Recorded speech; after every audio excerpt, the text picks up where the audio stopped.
네, 여러분 안녕하셨습니까? 한국인대학의 조용진입니다. 제가 한국인대학이라는 이름을 쓸 때 한국인 띄고 대학이라고 한 데는 전 나름대로 이유가 있었습니다.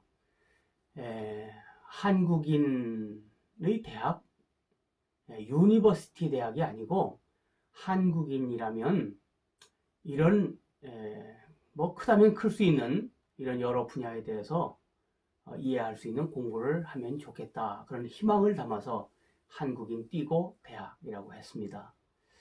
오늘은 제가 얼굴 읽는 법과 관련해서 형질 문화론의 이런 제목을 가지고 말씀을 드리겠습니다.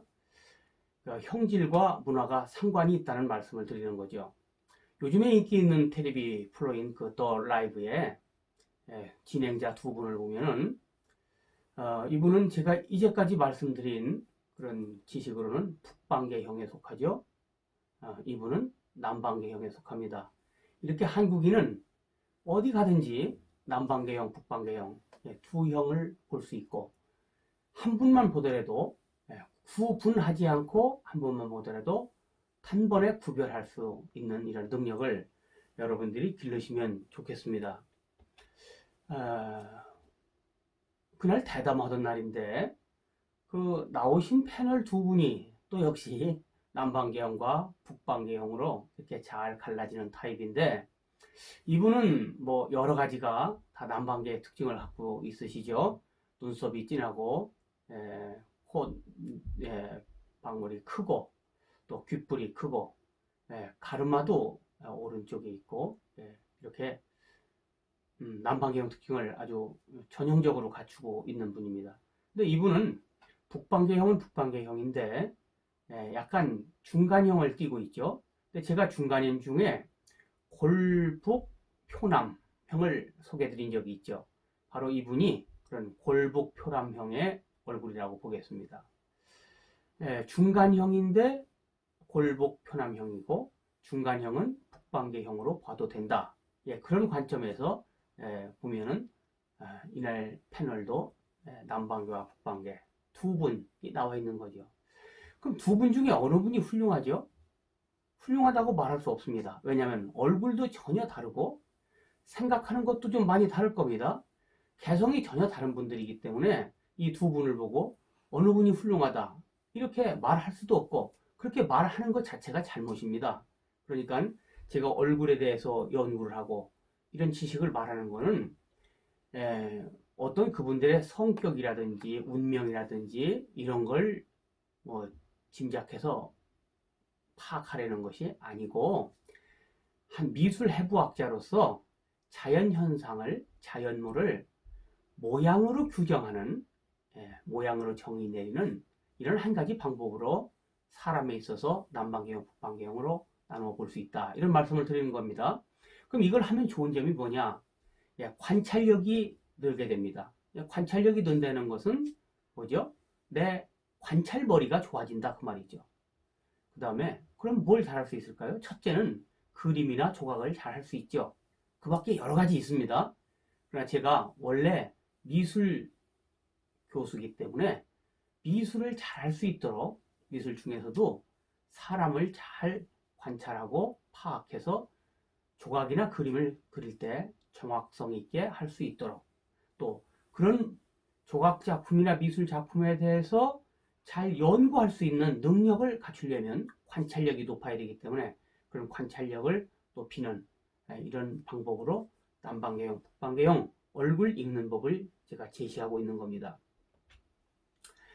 자, 사람은 사람으로 태어납니다. 사람하고 개와 고양이가 10,000년 이상 같이 살았다고 그럽니다. 그런데 개는 아직도 개고 고양이는 아직도 고양이죠. 개가 사람이 되고 개가 고양이가 되는 일은 없습니다. 앞으로 10,000년 후에도 어떨까요? 앞으로 10,000년 후에도 고양이는 고양이고 사람은 사람이고 개는 개일 겁니다. 같이 비비고 살아도 변하지 않는 것이 있습니다. 그게 뭐냐? 형질이죠. 형질을 결정하는 것은 유전자고 유전자가 변화하지 않기 때문에 변하지 않는 겁니다. 또 변화하는 중요한 이유는 개는 개끼리 결혼하고 고양이는 고양이끼리 결혼을 해왔기 때문입니다. 사람은 사람끼리만 결혼하죠. 한국 사람은 한국 사람끼리만 결혼하죠. 그렇다면 무슨 말이죠? 한국 사람은 한국 사람으로서 영원히 존재한다. 변화하지 않는다. 이 말입니다. 그러니까 우리가 한국인으로 이 땅에 살면서 나 자신을 알고 주변 사람을 알고 우리 한국인을 이해하기 위해서는 생물학적 의미의 한국인, 형질적 의미의 한국인 이런 걸 알 필요도 있다. 이런 생각이 드는 겁니다. 제가 이런 관점에서 연구를 해보면 형질은 불변하는 것 같습니다. 개는 고양이, 사람은 사람, 불변합니다. 또 사람 중에도 소질은 일생 동안 불변하는 것 같습니다. 미술에도 여러 가지 재능이 있는데 그 미술 중에 특정한 재능은 어렸을 적에 또는 중장년기에 계속 유지됩니다. 변화하지 않습니다. 공부를 하지 않아도 변화하지 않고 가지고 있는 것 같습니다. 그 대신 훈련, 공부, 노력, 여하에 따라서 능력은 변화합니다. 중요한 사실은 능력은 변화한다는 거죠. 형질 불변, 소질 불변. 그러나 능력 가변. 이것이 제가 이런 생물을 모양으로 보면서 생각해 본 겁니다. 자, 개는 원래 서커스단에서 일하기 위해서 만들어지지 않았습니다. 그런데 이 개를 훈련을 시켜서 능력을 변화시킨 거죠. 능력은 변화합니다. 그래서 사람도 어떤 방향으로든지 자기가 관심과 노력을 하게 되면 능력은 변화할 수 있다. 이런 생각은 확고하게 제가 가지고 있습니다. 그러나 이런 얘기가 상당히 듣기에 불편한 경우가 있습니다. 그래서 오늘 제목은 형질론의 불편한 진실이란 제목으로 말씀을 드리려고 합니다. 제가 얘기하는 것을 들으면 사람을 구조와 형태를 가지고 말을 하려고 하는 것 같습니다. 그러니까 모양을 가지고 혹시 성격이라든지 능력이라든지 인격이라든지 뭐 이런 것까지 안 보이는 것을 유추하려는 것이 아닌가 이런 생각을 할 수 있죠. 그래서 우선 신뢰감이 들지 않습니다. 그러나 이런 점은 어떻게 보면 현대 한국 사회는 현대 또 인류 사회는 왼쪽뇌 우세 시대이고 왼쪽뇌는 시각적인 것을 경시하는 이런 사고 요기가 버릇이 있습니다.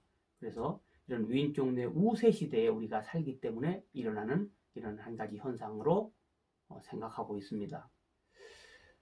또 형질이 불변한다 이 말도 듣기가 불편합니다. 그러면 날 때부터 잘난 사람 못난 사람이 있다는 말 아니냐 이런 식으로 들리기 때문에 기분 좋을 사람이 없죠. 저부터도 기분이 나쁩니다.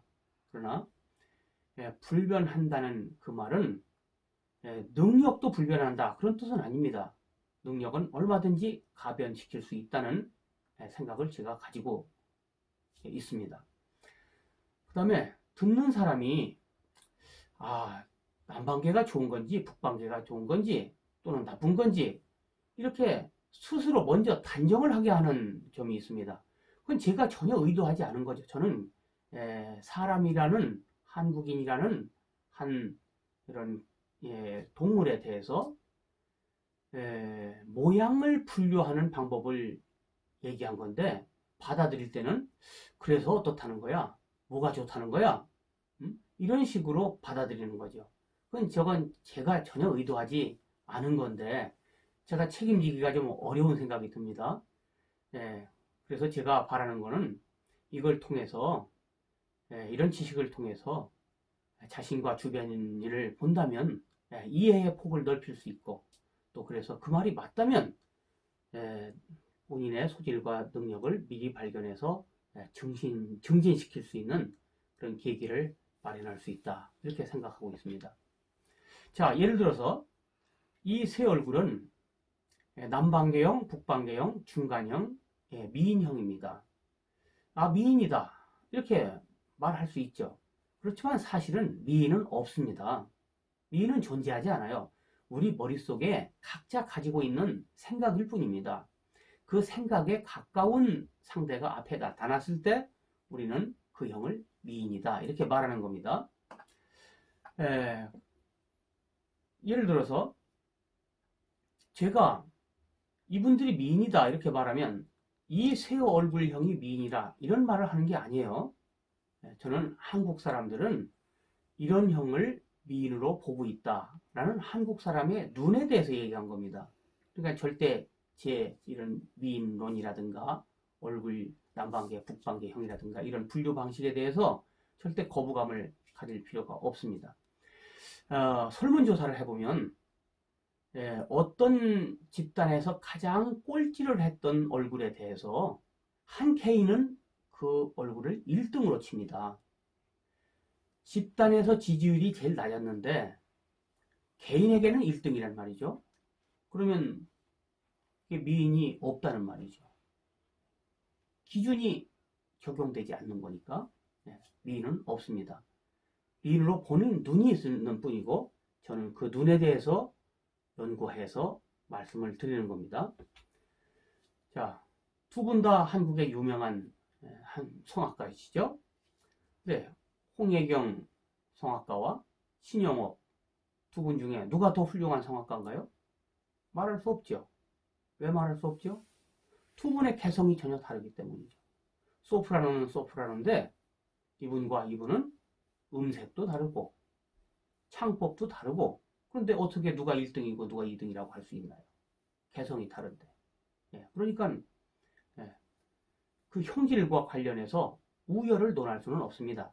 당시 형질을 분류하는 것 자체에는 학문적인 의미가 있을 뿐입니다. 고양이와 개가 아직도 고양이와 개지만 원래 서커스를 하기 위해서 태어나지는 않았지만 훈련에 의해서 학습에 의해서 고개 하는 그런 개가 될 수도 있고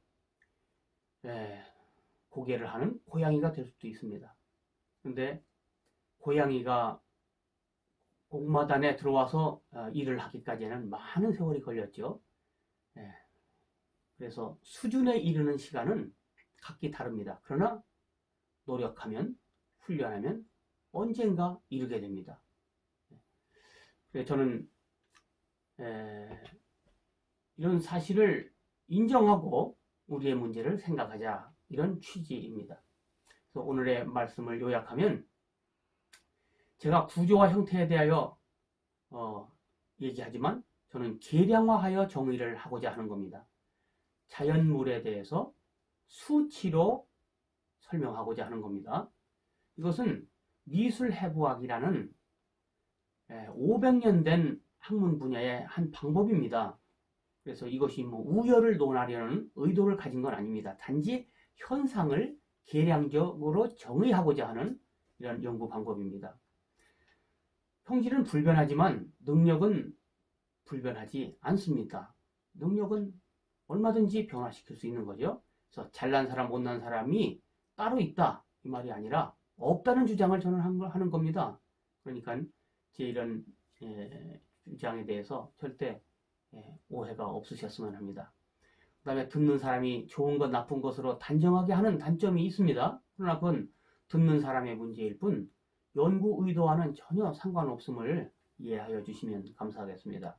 그래서 사실을 인정하고 이를 바탕으로 자신과 타인의 소질과 능력을 개발하고 증진시키자는 이런 취지에서 이런 말씀을 드리게 되는 겁니다.